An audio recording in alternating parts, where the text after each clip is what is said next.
जय श्री राम, जय श्री हनुमान जी।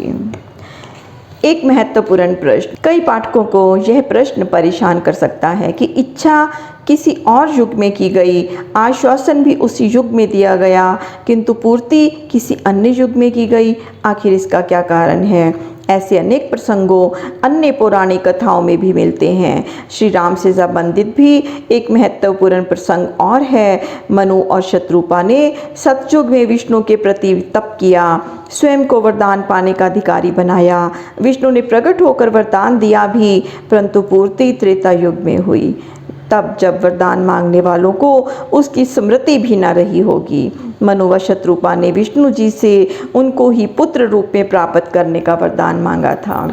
विष्णु जी ने कहा कि ऐसा ही होगा, त्रेता युग में तुम दशरथ व कौशल्या के रूप में जन्म लोगे, तब मैं तुम्हारा पुत्र बनूंगा। ऐसा ही हुआ। मजे की बात ये कि तब दशरथ की कुंडली में निस्संतान योग था। इसके बाद भी उनको संतान प्राप्त हुई, क्योंकि इस फल की प्राप्ति तो एक युग पूर्व ही सुनिश्चित हो चुकी थी।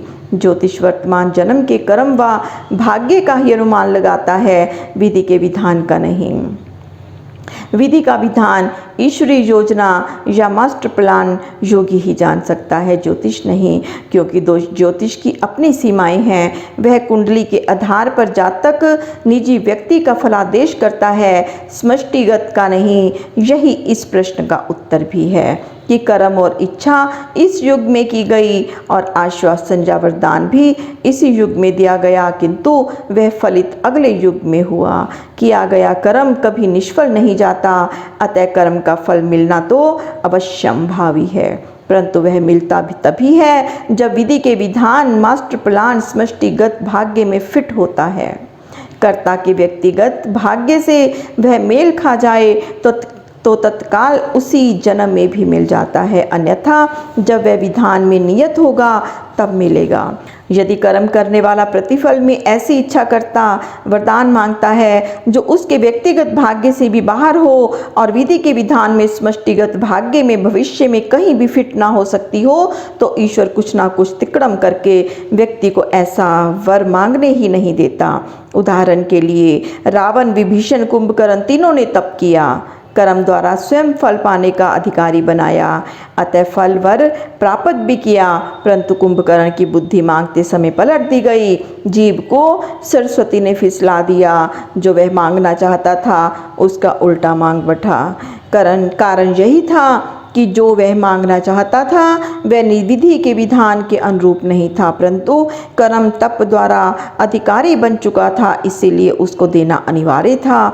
अतः उसकी बुद्धि विपरीत कर दी गई, जिससे वह वही मांगे जो विधान के अनुरूप हो। गोवर्धन पर्वत की इच्छा विधानानुसार जिस युग में फिट हो सकती थी, इसीलिए उस युग में ही पूर्ण की गई।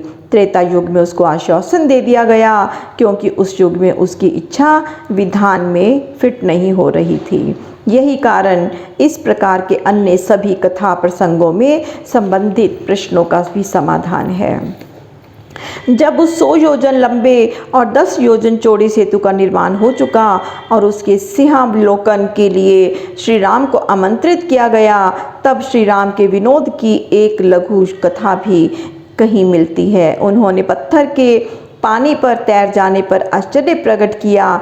तब वानरों ने कहा, भगवान, ये सब तो आपके नाम का ही प्रताप है।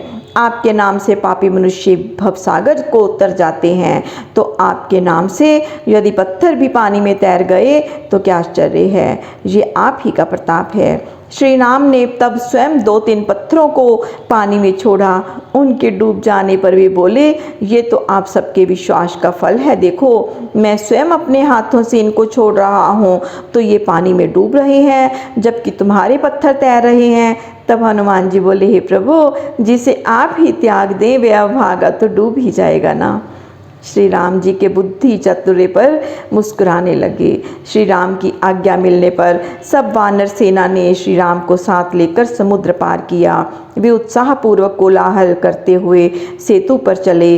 उस पाषाण सेतु के अवशेष आज भी दक्षिणी समुद्र तट से लंका की ओर जाते हुए देखे जा सकते हैं। यद्यपि भूविज्ञानियों के अनुसार वह कोई प्राकृतिक रचना है, मानव निर्मित नहीं, परंतु त्रेता युग से कलयुग में वर्तमान समय के मध्य जो लाखों वर्षों का अंतराल है वह किसी भी रचना के स्वरूप में पर्याप्त परिवर्तन ले आने के लिए बहुत है।